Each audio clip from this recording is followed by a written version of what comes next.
The morning sun cast long shadows across the naval base as Lieutenant Commander Sarah Mitchell adjusted her uniform one final time before entering the briefing room.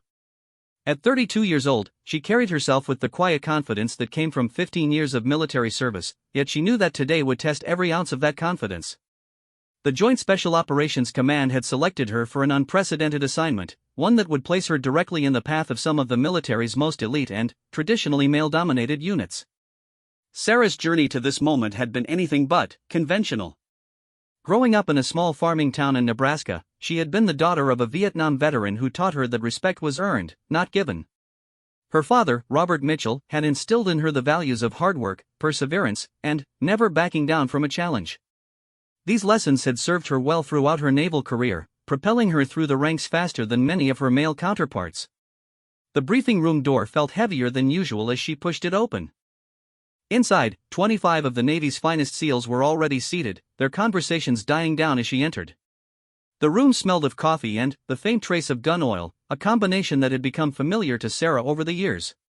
She noticed the way their eyes followed her as she made her way to the front of the room, some curious, others skeptical, and a few openly hostile. Master Chief Petty Officer Jake Thompson, a 15-year SEAL veteran with muscles that strained against his uniform, was the first to speak. His voice carried the gravelly tone of someone who had spent years shouting orders over the sound of gunfire and helicopter rotors. Well, what do we have here?" he said, loud enough for the entire room to hear. "Looks like the brass decided to send us a desk jockey to tell us how to do our jobs."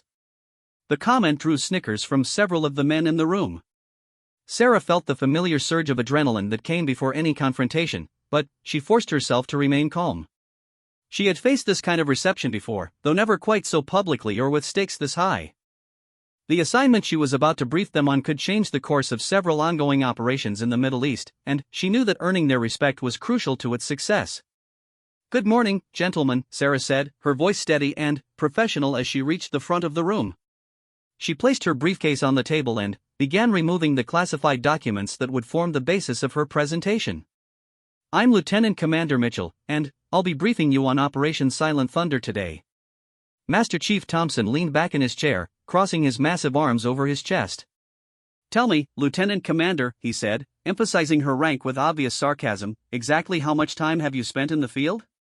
Because from where I'm sitting, you look like someone who spent more time pushing papers than pushing through enemy territory." The room grew quiet, and Sarah could feel the weight of 25 pairs of eyes on her. This was the moment she had been preparing for, though not in the way she had expected. She had anticipated questions about the operation, challenges to her tactical decisions, even skepticism about the intelligence they would be acting on. But this was different. This was a direct challenge to her authority and her right to be in that room at all. Sarah set down the document she had been holding and looked directly at Master Chief Thompson. She had learned long ago that backing down from a bully only encouraged them to push harder. "Master Chief Thompson, isn't it?" she said, her tone remaining professional despite the tension in the room. "I've spent the last 8 years coordinating special operations throughout the Middle East and Southeast Asia.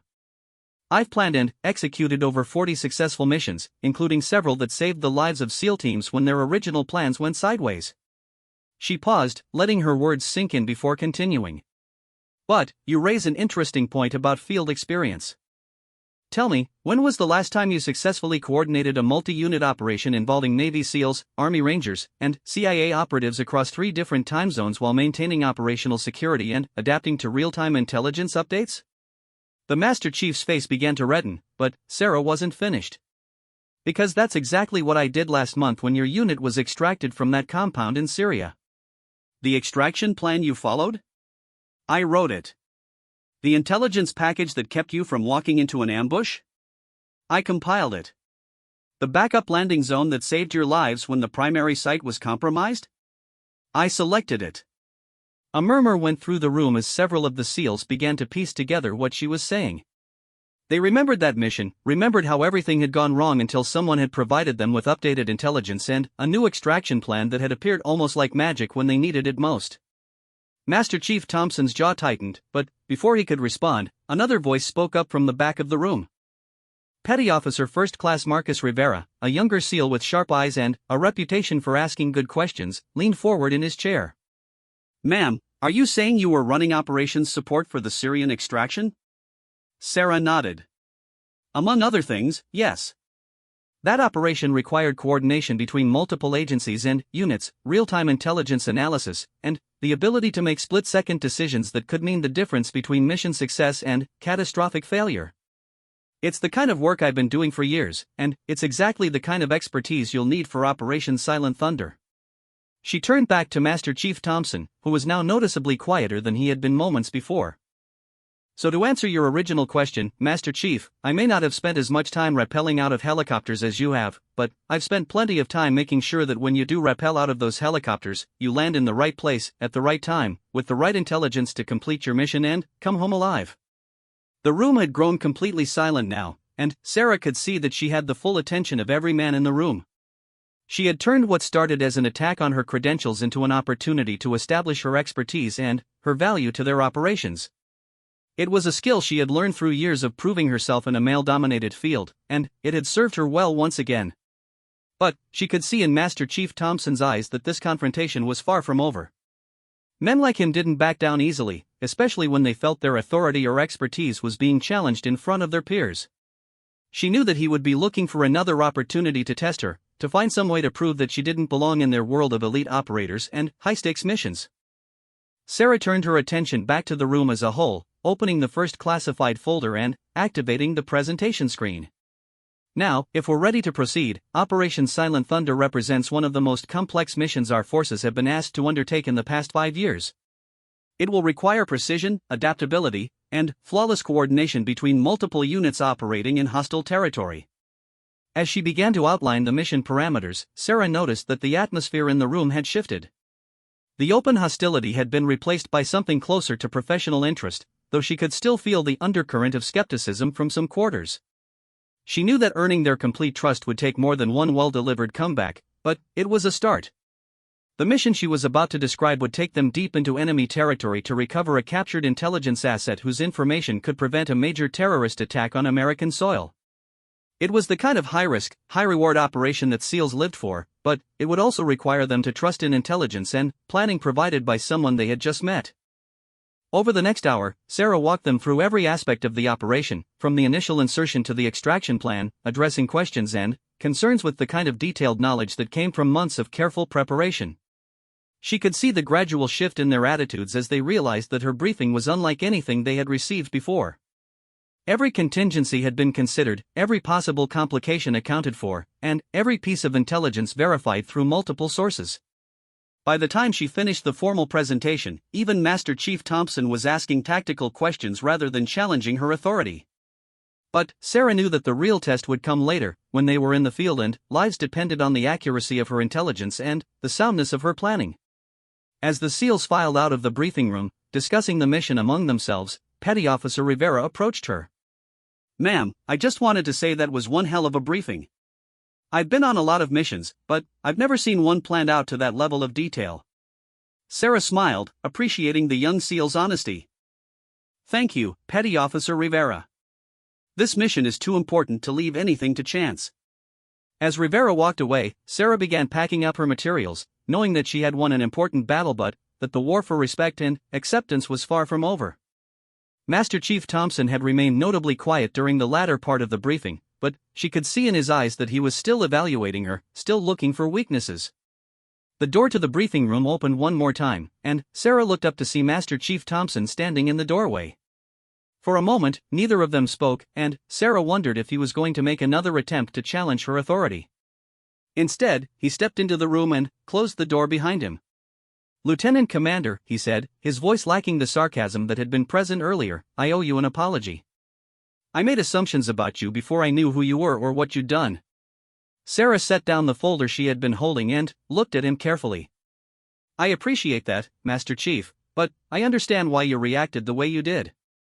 You're protective of your men, and you want to make sure they're getting the best possible support. There's nothing wrong with that." Thompson nodded slowly. "Still, I was out of line. I've been doing this for 15 years, and I've seen too many operations go sideways because of bad intelligence or poor planning. When I saw you walk into that room, I assumed you were just another staff officer who didn't understand what we do out there." "And now?" Sarah asked.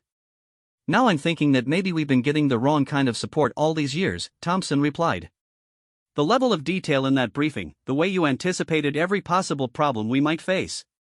I've never seen anything like it. Sarah felt a surge of satisfaction, but she kept her expression neutral. The mission is too important for anything less than perfection, Master Chief. Your men deserve to have every possible advantage when they're putting their lives on the line. As Master Chief Thompson left the briefing room, Sarah allowed herself a moment of quiet satisfaction. She had faced down their skepticism and proven her worth, but she knew that the real test was still to come. In 48 hours, those SEALs would be inserting into hostile territory, relying on her intelligence and her planning to keep them alive and help them complete their mission. The weight of that responsibility settled on her shoulders as she finished packing her briefcase. 25 lives would be depending on her work, and failure was not an option. But, for the first time since receiving this assignment, Sarah felt confident that she had the respect and trust of the men she would be supporting. As she walked out of the briefing room and into the bright morning sunlight, Sarah Mitchell knew that she had just taken the first step toward proving that expertise and dedication mattered more than gender or preconceived notions about who belonged in the world of elite military operations. 2 days had passed since the briefing, and Sarah found herself in the Joint Operations Center at 3 a.m, surrounded by banks of monitors displaying real-time satellite feeds, radio communications, and tactical data from the field. The caffeine from her fourth cup of coffee was beginning to wear off, but she couldn't afford to show any signs of fatigue. In 6 hours, the SEAL team would begin their insertion into hostile territory, and every detail of their mission depended on the intelligence she had gathered and the operational support she would provide. The JOC hummed with activity despite the early hour. Intelligence analysts worked at their stations, updating threat assessments and monitoring communications intercepts. Technical specialists fine-tuned the satellite links that would keep the team connected to their support network. And, at the center of it all, Sarah coordinated the dozens of moving pieces that would need to work in perfect harmony for Operation Silent Thunder to succeed. Commander Patricia Hayes, the JOC duty officer, approached Sarah's station with a fresh intelligence update.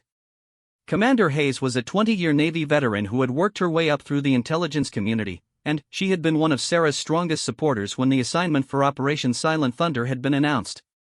Sarah, we just received an updated satellite pass over the target area. There's been some movement around the compound that wasn't there yesterday. Sarah immediately pulled up the new imagery on her main monitor, studying the thermal signatures and comparing them to the baseline they had established during weeks of surveillance. What she saw made her stomach tighten with concern. 3 new heat signatures on the perimeter, and it looks like they've repositioned the guards at the main entrance, she murmured, her mind already racing through the implications for the mission plan. Could be nothing, Commander Hayes said, though her tone suggested she didn't believe that any more than Sarah did. Maybe just a routine security rotation. Sarah shook her head as she pulled up additional camera angles and began cross-referencing the new information with their intelligence database. No, this is deliberate. Look at the positioning. They've created overlapping fields of fire that weren't there before, and they've moved the guard posts to cover the approach routes our team was planning to use. She began typing rapidly, pulling up the original mission plan and running calculations on alternative approaches. Commander, I need to contact the team leader immediately. If they proceed with the original insertion plan, they'll be walking into a trap. The secure communication line to the forward operating base crackled to life as Sarah established contact with Master Chief Thompson, who was serving as the team leader for this mission. His voice came through clearly despite the distance and encryption. Operations Center, this is Team Leader. We're 30 minutes out from insertion point. Request final go or no-go. Sarah took a deep breath before responding. Team Leader, this is Operations. We have new intelligence that requires immediate plan modification. The target compound has been reinforced since our last surveillance pass. I'm uploading the updated imagery now. There was a pause before Thompson's voice came back over the radio, and Sarah could hear the tension that had crept into his tone. Operations, are you certain about this intelligence? We've been planning this insertion for weeks, and any last-minute changes significantly increase the risk to my team. I understand that, Team Leader, but the threat assessment has changed significantly. The enemy has repositioned their guards to cover your planned approach routes. If you proceed as planned, you'll be exposed to hostile fire from multiple positions before you even reach the compound. Sarah could hear muffled voices in the background as Thompson consulted with his team. When he came back on the radio, his voice was carefully controlled. Operations, what's your recommended alternative? This was the moment Sarah had been preparing for throughout her career. The lives of 25 elite operators depended on her ability to analyze complex intelligence and provide them with a plan that would allow them to complete their mission and return home safely. She pulled up the tactical map and began outlining her alternative approach. Team leader, I recommend a modified insertion using the drainage system that runs along the eastern perimeter. Our thermal imagery shows no hostile presence in that area, and it provides concealed approach routes to within 50 meters of the target building. The extraction would need to be modified as well, but I've already coordinated with the helicopter support team for the new pickup zone. The radio remained silent for several long seconds before Thompson's voice returned. Operations, that drainage system wasn't in our original reconnaissance. How do we know it's secure? Sarah had anticipated this question and had already pulled up the relevant intelligence files. Team leader, I had satellite surveillance conducted on that route for the past 72 hours. No hostile activity, and the structural integrity has been confirmed through ground-penetrating radar. It's your best option for maintaining the element of surprise. Another pause, longer this time. Sarah could imagine the intense discussion taking place among the team members as they weighed the risks of changing their plan at the last minute against the risks of proceeding into what appeared to be a prepared ambush. Finally, Thompson's voice came back over the radio. Operations, we're going with your recommended modification. Send us the detailed route information and updated extraction coordinates. Sarah felt a mixture of relief and increased pressure as she began uploading the modified mission parameters to the team's tactical computers. She had potentially saved their lives by identifying the change in the target compound's security posture, but now their success depended entirely on intelligence she had gathered and analyzed independently. There was no room for error. Over the next 4 hours, Sarah monitored the team's progress as they made their way through the modified insertion route. The drainage system had proven even better than she had hoped, providing complete concealment as they approached the target compound. Through the team's helmet cameras, she watched as they successfully breached the building and began searching for their objective. The intelligence asset they were looking for was Dr. Elena Vasquez, a former CIA operative who had been captured while conducting surveillance on a terrorist cell planning an attack on American soil. The intelligence she possessed was time-sensitive and critical to preventing what could be the worst terrorist attack since September 11th. Operations, this is Team Leader, Thompson's voice came through the radio as the team moved through the compound. We've located the package, but we have a problem. She's in worse condition than we expected, and we're going to need medical support immediately upon extraction. Sarah was already coordinating with the medical team at the forward operating base before Thompson finished speaking. Team leader, medical support is standing by. What's her condition? She's conscious but weak. Looks like she's been tortured, and she may have internal injuries. We need to move fast. Sarah's mind raced through the extraction options. The original plan had called for the team to move to a pickup zone 2 kilometers from the compound, but Dr. Vasquez's condition meant she might not be able to make that journey. Team leader, I'm coordinating an emergency extraction from the compound's roof. Medical helicopter is inbound with a full trauma team. Operations, that wasn't part of the plan. The roof exposure increases our risk significantly. I understand, team leader, but given the package's condition, it's our best option. I've confirmed that the roof is structurally sound and large enough for helicopter landing. We'll have air support covering your extraction. As Sarah coordinated the emergency extraction, she could hear the tension in the radio communications from the field. The SEAL team was now operating in a situation that was completely different from what they had trained for, and they were depending entirely on her real-time intelligence and coordination to get them out safely. The next 20 minutes were the longest of Sarah's career. Through the satellite feeds and radio communications, she monitored every aspect of the extraction as the SEAL team moved Dr. Vasquez to the compound's roof while hostile forces began to converge on their position. The medical helicopter, escorted by 2 attack helicopters, approached through heavy ground fire that lit up Sarah's threat assessment displays like a Christmas tree.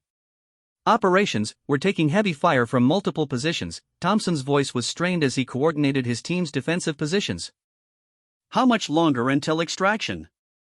Sarah was in constant communication with the helicopter pilots, updating them on the tactical situation and guiding them through the safest approach route. Team leader, medical helicopter is 30 seconds out. Air support is engaging hostile positions to your south and west. Through her monitors, Sarah watched as the extraction helicopter touched down on the compound's roof while the SEAL team maintained a defensive perimeter. Dr. Vasquez was quickly loaded onto a stretcher and moved into the aircraft while hostile fire continued to impact around the landing zone.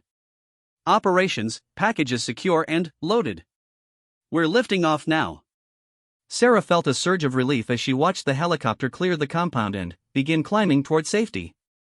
But her work wasn't finished. The SEAL team still needed to make their own extraction from the compound, and the hostile forces were now fully alert and actively hunting for them. Team leader, proceed to extraction point Charlie. Ground support vehicles are standing by. For the next hour, Sarah guided the SEAL team through a running firefight as they made their way to the alternate extraction point. Her real-time intelligence updates allowed them to avoid several hostile patrols and ambushes, but the situation remained dangerous until the team was finally recovered by armored vehicles and transported to safety. As the last radio transmission confirmed that all team members had reached the forward operating base safely, Sarah allowed herself to finally relax.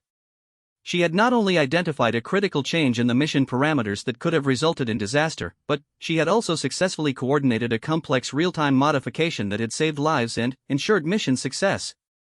Commander Hayes approached her station with a smile. Outstanding work, Sarah. I've been doing this for 20 years, and I've never seen anyone coordinate a mission modification that smoothly under pressure. But the real validation came 30 minutes later when Master Chief Thompson's voice came over the radio from the forward operating base. Operations, this is Team Leader. I wanted to personally thank you for the work you did today. Your intelligence updates and real-time coordination saved lives and made this mission possible. I owe you an apology for my initial assessment, and I owe you a debt of gratitude for the professional work you did today. Sarah felt a wave of satisfaction that went beyond personal vindication. She had proven herself in the most demanding circumstances possible, but, more importantly, she had helped ensure that 25 American servicemen would be going home to their families. Dr. Vasquez was receiving medical treatment and would soon be providing the intelligence needed to prevent a major terrorist attack. As she prepared to leave the JLZ after 18 hours of continuous duty, Sarah reflected on how dramatically the situation had changed since that first confrontational briefing. The skepticism and hostility had been replaced by professional respect and appreciation. But she knew that this was just one mission, and that she would need to continue proving herself with each new assignment. The real test, however, had been passed. Under the most extreme pressure, with lives hanging in the balance, she had demonstrated the kind of professional competence and dedication that earned respect in the special operations community. The gender barriers and preconceived notions that had seemed so important 2 days ago now seemed irrelevant in the face of Miss Ion's success and lives saved. 3 weeks after Operation Silent Thunder, Sarah found herself facing an entirely different kind of challenge.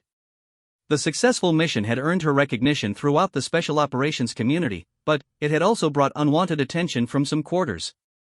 She was sitting in the office of Admiral Robert Carlyle, the commander of Naval Special Warfare Command, who had summoned her for what he had described as an important discussion about your future career trajectory. Admiral Carlyle was a legendary figure in the Navy, a former SEAL who had commanded operations in multiple theaters and earned a reputation as one of the most demanding and fair leaders in the service. His office walls were lined with commendations and photographs from decades of service, and Sarah felt the weight of military history as she waited for him to speak. Lieutenant Commander Mitchell, the Admiral began, settling behind his desk with a thick file folder that Sarah recognized as her personnel record. Operation Silent Thunder was an unqualified success, and I've been receiving glowing reports about your performance from everyone involved. Master Chief Thompson, in particular, has been quite vocal about the quality of your work.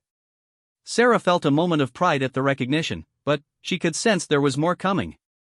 Admiral Carlyle's tone suggested that this conversation was heading somewhere she might not like. However, the Admiral continued, your success has created what some people view as a problem. There are those in the Pentagon who believe that putting a woman in such a prominent role within special operations sends the wrong message. They're concerned about the precedent it sets and the impact it might have on unit cohesion. Sarah felt her jaw tighten, but she forced herself to remain calm and professional.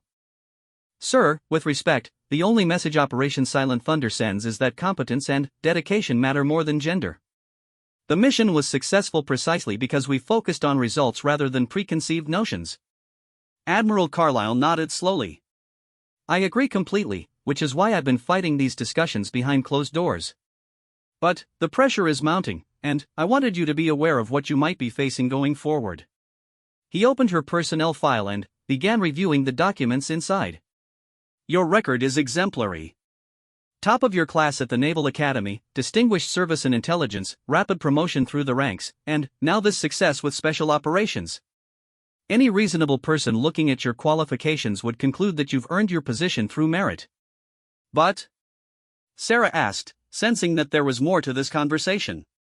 But there's a group of senior officers who believe that integrating women into special operations roles is a mistake, regardless of individual qualifications. They're looking for any excuse to prove their point, and they see you as a test case. Admiral Carlyle closed the file and looked directly at Sarah. I'm telling you this because I believe you deserve to know what you're up against. There will be people watching your every move, hoping for you to fail so they can point to that failure as evidence that women don't belong in this environment. Sarah had suspected that her success would bring additional scrutiny, but hearing it confirmed by someone of Admiral Carlyle's stature made it real in a way that was both frustrating and motivating. What are you recommending, sir? I'm recommending that you continue doing exactly what you've been doing. Be better than everyone expects, work harder than anyone else, and never give them a legitimate reason to question your competence. The Admiral paused, his expression becoming more serious. But I'm also warning you that you'll be held to a higher standard than your male counterparts. It's not fair, but it's reality. As Sarah left Admiral Carlyle's office, she felt a mixture of determination and frustration. She had spent her entire career proving herself, only to learn that she would need to continue doing so for the foreseeable future. But she also knew that she was in a position to open doors for other women who might follow in her footsteps, and that responsibility weighed heavily on her shoulders. 2 days later, Sarah received orders for her next assignment, Operation Midnight Falcon, an even more complex mission that would require coordinating special operations forces from multiple branches of the military. The mission involved rescuing American hostages from a terrorist compound in a remote region of Afghanistan, and it would be the most challenging assignment of her career. The briefing for Operation Midnight Falcon took place in a secure facility that Sarah had never seen before.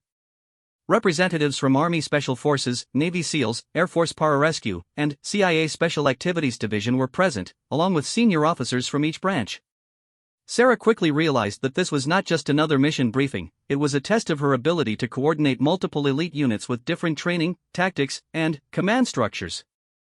Colonel James Harrison, an Army Special Forces officer with 30 years of experience, opened the briefing by outlining the hostage situation. We have 4 American civilians being held by a well-armed terrorist group in a compound approximately 200 kilometers north of Kabul. Intelligence indicates that the hostages are being moved frequently, making this a time-sensitive operation.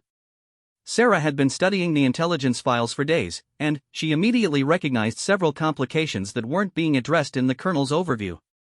Colonel, if I may, she interjected, our latest satellite imagery suggests that the compound has been significantly reinforced since the hostages were taken. We're looking at a much more complex tactical situation than initial reports indicated. Colonel Harrison's expression suggested that he didn't appreciate being interrupted, especially by someone he had never worked with before.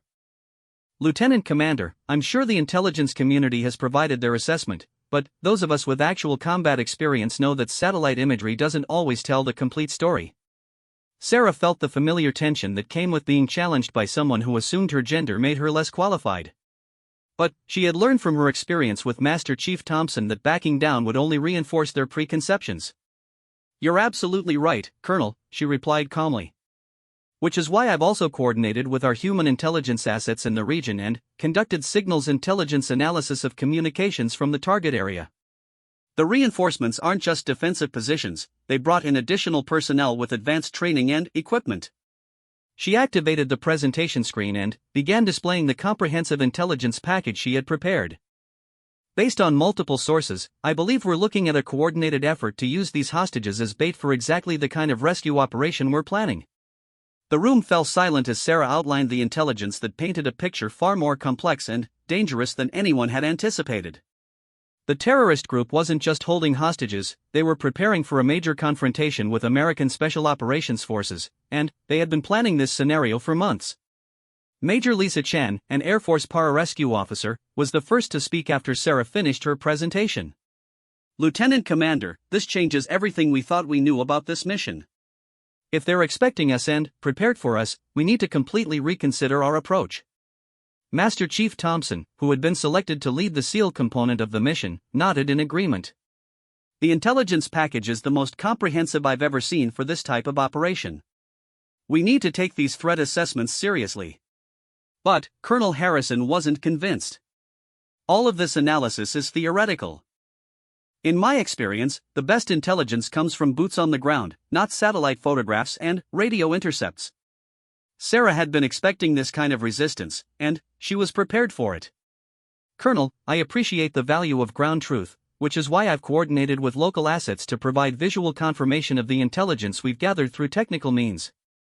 She activated another screen showing photographs taken by local contacts who had been able to observe the compound without being detected. The images clearly showed the defensive preparations, additional personnel, and equipment that supported her intelligence assessment. Furthermore, Sarah continued, I've been in contact with the families of the hostages, and I've learned information about their captivity that wasn't included in the original intelligence reports. The terrorists have been making demands that suggest this entire situation is designed to draw American forces into a prepared killing zone. The room erupted in discussion as the various unit commanders began to grasp the implications of Sarah's intelligence analysis. What they had believed to be a straightforward hostage rescue mission was actually a carefully planned ambush that could result in significant American casualties if they proceeded with the original plan. General Patricia Morrison, the senior officer overseeing the operation, called for quiet and addressed Sarah directly. Lieutenant Commander, you're telling us that our entire operational premise is flawed. What are you recommending? Sarah had spent days considering exactly this question, and she had developed an alternative approach that would turn the terrorists' trap against them. General, I recommend that we use their preparations against them. If they're expecting a direct assault, we give them one, but not where they're expecting it. She outlined a deception operation that would convince the terrorists that American forces were preparing to assault the main compound while the actual rescue operation took place at a secondary location where intelligence suggested the hostages were actually being held. It was a complex plan that would require precise coordination and flawless execution, but it offered the best chance of rescuing the hostages while avoiding the ambush the terrorists had prepared. Colonel Harrison shook his head skeptically. This is getting too complicated. The more moving parts we add, the more things can go wrong. Sometimes the simple approach is the best approach. With respect, Colonel, Sarah replied, the simple approach is exactly what they're counting on. They've prepared for a conventional assault because they know that's what we usually do. If we give them what they expect, we'll be fighting on their terms. Master Chief Thompson spoke up in support of Sarah's analysis. I've worked with Lieutenant Commander Mitchell before, and her intelligence and planning saved lives. If she says they're prepared for us, then they're prepared for us. We need to adapt. The debate continued for another hour as the various unit commanders wrestled with the implications of Sarah's intelligence analysis. Finally, General Morrison made the decision to proceed with the modified plan that Sarah had proposed. But she also made it clear that the success or failure of the mission would rest heavily on the accuracy of Sarah's intelligence and the soundness of her planning. As the briefing concluded and the unit commanders began planning their respective roles in the operation, Sarah realized that she was facing the most significant test of her career. The mission was not only complex and dangerous, but it would also be closely scrutinized by senior leadership who were looking for any excuse to question her capabilities. But she also knew that this was an opportunity to prove definitively that her approach to intelligence analysis and mission planning could save lives and achieve objectives that conventional tactics might not be able to accomplish. The hostages' lives depended on her work, and she was determined not to let them down. Over the next week, Sarah coordinated the most complex operation of her career, working 18-hour days to ensure that every detail was perfect and every contingency was accounted for. She knew that there would be no second chances and no margin for error. The success of Operation Midnight Falcon would determine not just the fate of 4 American hostages, but also her own future in the special operations community. The night sky over Afghanistan was crystal clear as Operation Midnight Falcon moved into its final phase. Sarah stood in the Joint Operations Center, surrounded by monitors displaying feeds from drone cameras, satellite imagery, and radio communications from 4 different special operations teams positioned across a 50-kilometer area. In her earpiece, she could hear the calm, professional voices of elite operators as they prepared to execute the most complex hostage rescue mission in recent memory. Control, this is Wolfpack leader, came Master Chief Thompson's voice over the radio. He was commanding the SEAL team that would conduct the actual hostage rescue at the secondary compound. We're in position and ready to initiate on your command. Control, this is Falcon leader, Colonel Harrison's voice followed. Despite his earlier skepticism about the mission plan, he was now leading the Army Special Forces team that would conduct the deception assault on the main compound. Deception team is ready to commence diversionary action. Sarah checked her watch. It was exactly 0200 hours local time. Every element of the operation had been timed to the second, with the deception assault beginning precisely 15 minutes before the actual rescue operation. The timing was critical because it would take exactly that long for the terrorists at the main compound to alert their colleagues at the secondary location, allowing the rescue team to complete their mission before the hostages could be moved or harmed. All teams, this is Control, Sarah spoke into her microphone, her voice steady despite the magnitude of the moment. Operation Midnight Falcon is now active. Falcon leader, commence diversionary assault in 5 minutes. Wolfpack leader, commence rescue operation in 20 minutes. All teams acknowledge. The acknowledgements came back immediately from all 4 teams, and Sarah began the final countdown to an operation that would either vindicate her intelligence analysis and planning or potentially result in tragedy that would haunt her for the rest of her career. As the minutes ticked by, Sarah monitored the drone feeds showing both compounds. The main compound was a fortress-like structure with high walls and multiple defensive positions, exactly the kind of target that would require a major assault to breach. The secondary compound, located in a valley 12 kilometers away, appeared to be a simple farming complex with minimal security. But Sarah's intelligence analysis had indicated that this was where the hostages were actually being held, moved there precisely because it looked innocuous and unlikely to attract attention. Control, Falcon leader. Initiating diversionary assault now. Through her monitors, Sarah watched as Colonel Harrison's team began their assault on the main compound. Explosions lit up the night sky as breaching charges destroyed sections of the perimeter wall, and tracer fire began to streak back and forth as the terrorists responded exactly as Sarah had predicted they would. Within minutes, every terrorist at the main compound was engaged in the firefight, convinced that this was the primary American rescue effort. Control, this is Overwatch, came the voice of Major Chen from her position with the Air Force pararescue team. We have multiple cell phone communications between the main compound and secondary locations. The secondary compound is receiving alerts as predicted. Sarah felt a surge of validation as her intelligence analysis proved accurate, but she also knew that the most dangerous phase of the operation was just beginning. Wolfpack leader, you have confirmation that the secondary compound has been alerted. Accelerate your timeline by 3 minutes to maintain surprise. Roger, Control. Wolfpack is moving now. Through the drone cameras, Sarah watched as Thompson's SEAL team approached the secondary compound using the infiltration route she had planned based on weeks of surveillance and terrain analysis. The route took them through a dried riverbed that provided concealment until they were within 100 meters of the target building. Control, Wolfpack leader. We have visual on the target building. Infrared confirms 4 human signatures in the central structure, consistent with hostage locations. We also have 3 guard positions that weren't in the original intelligence. Sarah immediately pulled up the real-time thermal imagery on her primary monitor. Thompson was right, there were 3 additional guards that hadn't been detected in earlier surveillance. This was exactly the kind of tactical complication that could turn a successful rescue into a disaster if not handled properly. Wolfpack leader, I have thermal imaging on those guard positions. Uploading tactical overlay to your systems now. Sarah's fingers flew over her keyboard as she analyzed the guard positions and calculated the optimal approach routes for the SEAL team. Recommend split team approach using the livestock pen as concealment for the western approach, with Overwatch position on the ridgeline for suppressive fire. Roger, Control. Adjusting approach based on your tactical overlay. Sarah watched with intense concentration as the SEAL team split into 2 elements and began their approach to the target building. Every movement was precisely calculated based on the intelligence she had provided, and she found herself holding her breath as the operators moved through the darkness toward their objective. Control, Wolfpack leader. We're in position. Requesting final authorization for hostage rescue. This was the moment of ultimate responsibility. Sarah had spent weeks analyzing intelligence, planning the operation, and coordinating multiple teams. Now, for American lives depended on the accuracy of her work and the soundness of her decisions. Wolfpack leader, you are authorized for immediate hostage rescue. Control is standing by for emergency support. Roger, Control. Wolfpack is going active.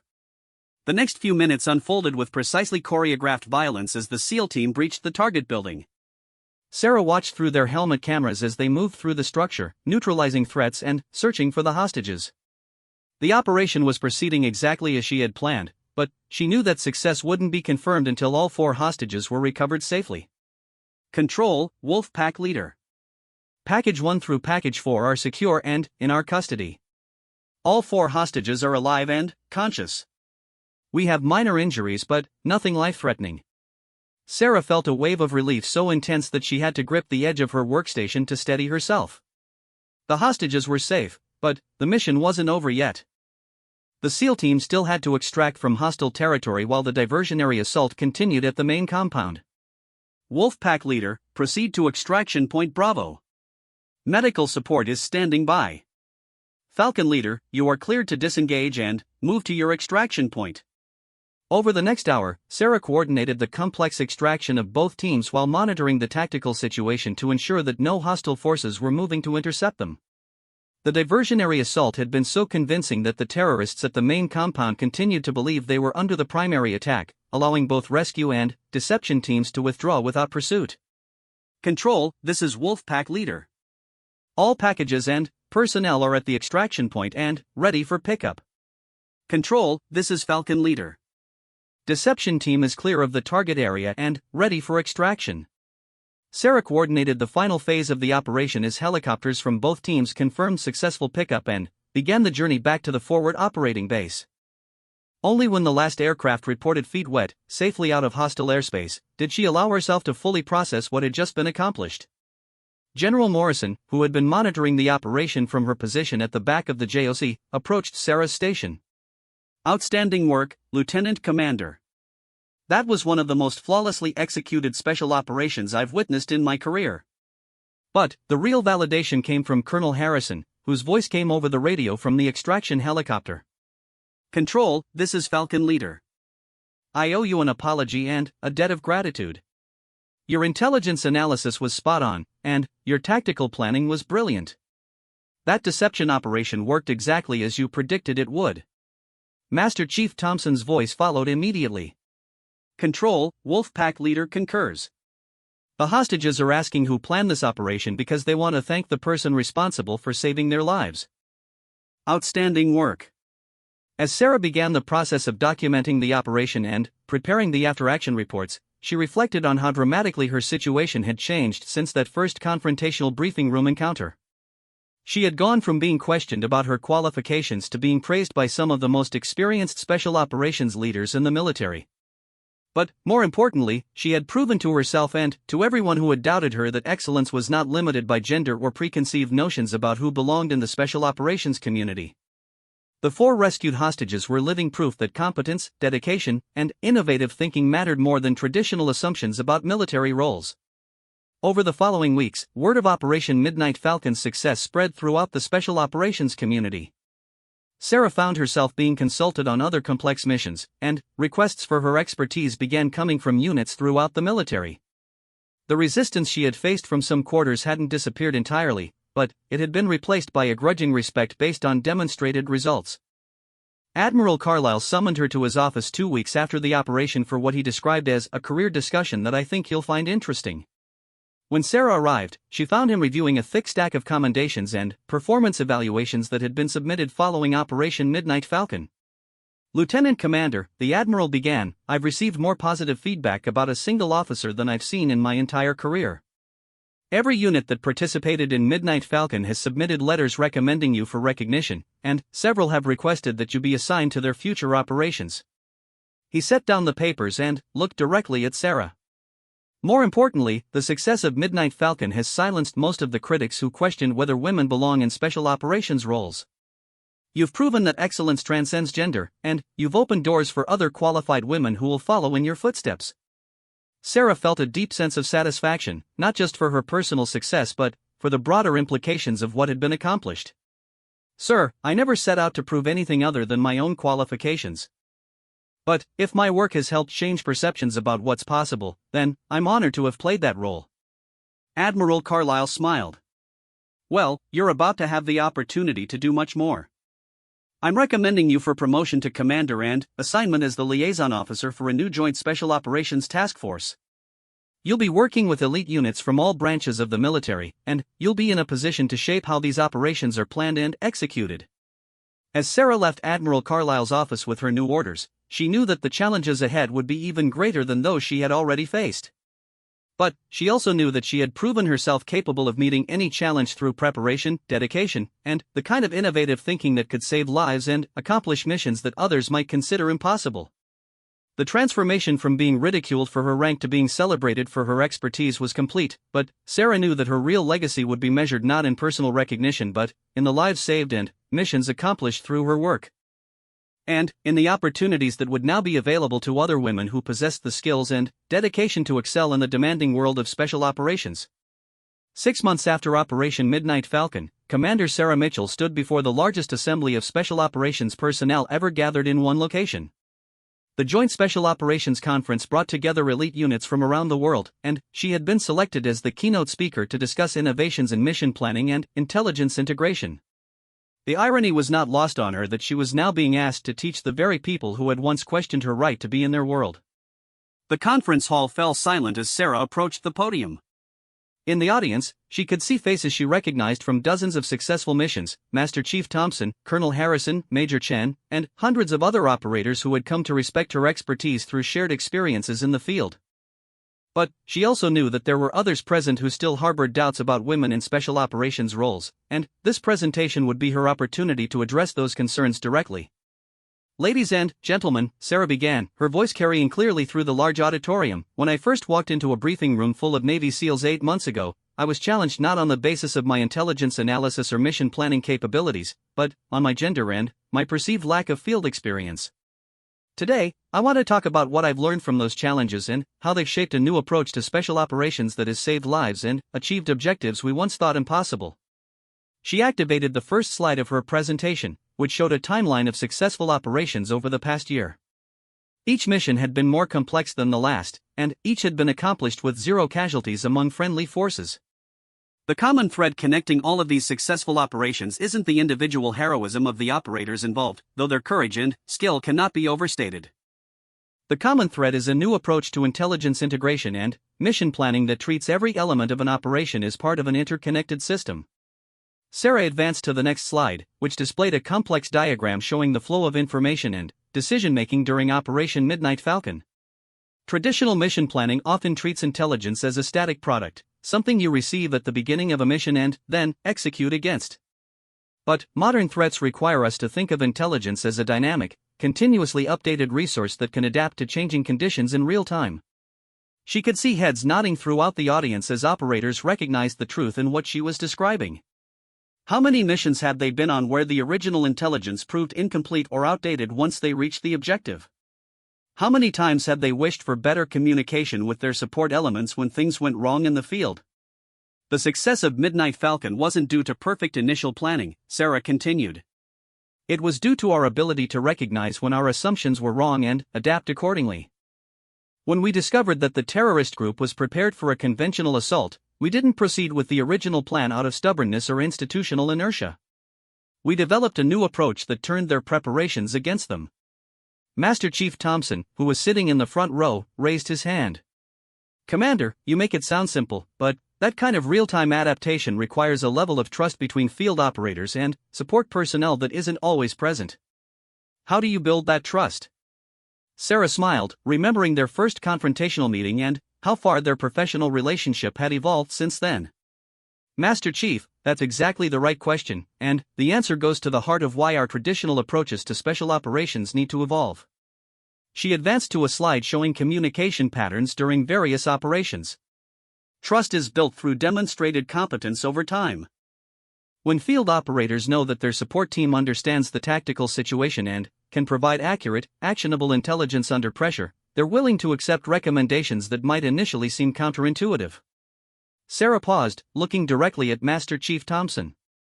But that trust has to be mutual. Support personnel need to trust that field operators will provide accurate reports about changing conditions, and field operators need to trust that support personnel will use that information to provide the best possible guidance. When both sides are working toward the same goal with mutual respect, the results speak for themselves. Colonel Harrison stood up from his seat in the middle of the auditorium. Commander, I was skeptical of your approach initially, and I'll admit that my skepticism wasn't entirely based on professional considerations.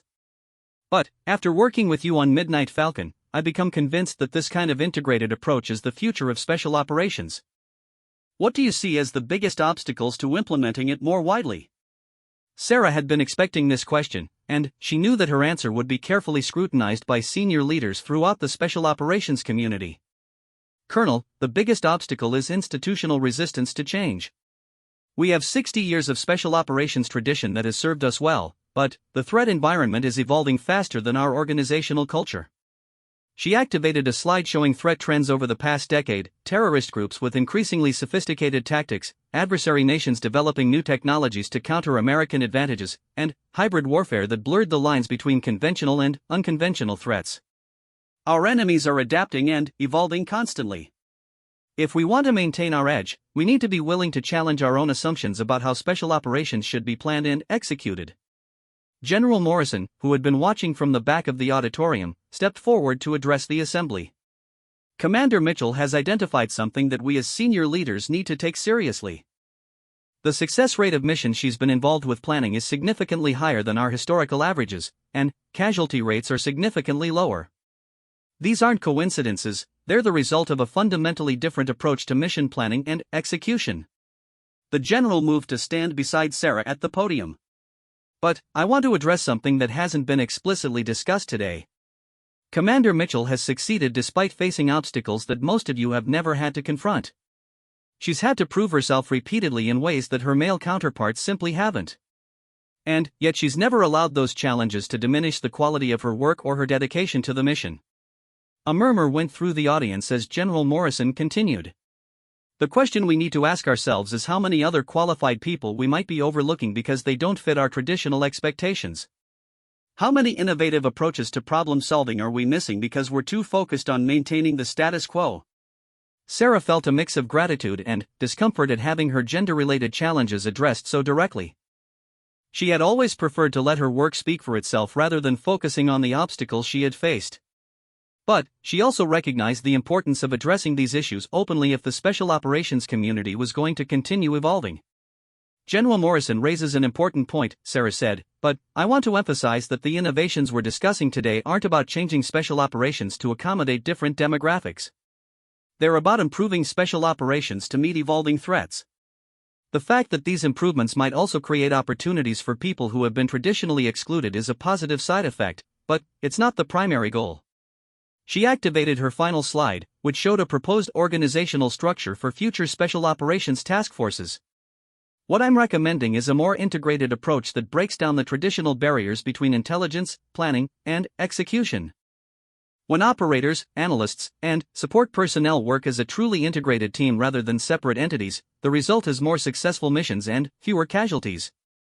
The presentation concluded with a standing ovation from the entire assembly, but Sarah knew that the real measure of success would be whether her recommendations were actually implemented. Changing military culture was a slow process, and there would always be resistance from those who preferred traditional approaches. Over the following months, Sarah worked with units throughout the military to implement the integrated planning model she had described. The results were consistently positive: mission success rates increased while casualty rates decreased. More importantly, the approach began to attract talented officers and enlisted personnel who might not have been interested in traditional special operations roles. A year later, Sarah received orders promoting her to the rank of captain and assigning her as the commanding officer of the newly created Joint Special Operations Intelligence Center. It was a position that had never existed before, created specifically to institutionalize the innovation she had developed. She would be responsible for providing intelligence and planning support to special operations units from all branches of the military. On her first day in the new position, Sarah received a message from Master Chief Thompson, who was now serving as the senior enlisted advisor for Naval Special Operations. Captain, his message read, I wanted you to know that we're getting volunteers for special operations assignments from people who specifically want to work with your integrated planning model. You've not only changed how we do business, you've changed who wants to do business with us. The message continued. I also wanted to apologize again for my initial reaction when we first met. I made assumptions based on preconceived notions rather than giving you the opportunity to prove yourself professionally. It's a mistake I won't make again, and one that I've been working to prevent others from making. Sarah reflected on how much had changed since that first confrontational briefing room encounter. She had gone from being questioned about her right to be present to commanding the respect of the entire special operations community. But, more importantly, she had helped create an environment where excellence was recognized and rewarded regardless of who achieved it. The challenges hadn't disappeared entirely. There were still those who questioned whether women belonged in special operations roles, and there were still institutional barriers that needed to be addressed. But, the foundation had been laid for a more inclusive and effective approach to special operations that would benefit everyone involved. As Sarah settled into her new office, surrounded by monitors displaying intelligence from operations around the world, she knew that her greatest achievement wasn't personal recognition or career advancement. It was the knowledge that her work had saved lives, accomplished critical missions, and opened doors for future generations of military professionals who would be judged on their merit rather than their demographics. The transformation from being ridiculed for her rank to commanding respect for her expertise was complete, but Sarah knew that her legacy would be measured not in personal accolades but in the continued evolution of special operations toward a more effective, inclusive, and innovative future. She had proven that when barriers are broken down and excellence is recognized wherever it exists, everyone benefits, from the individual operators in the field to the broader strategic objectives they serve. The story that had begun with skepticism and confrontation had evolved into one of mutual respect, professional excellence, and institutional change.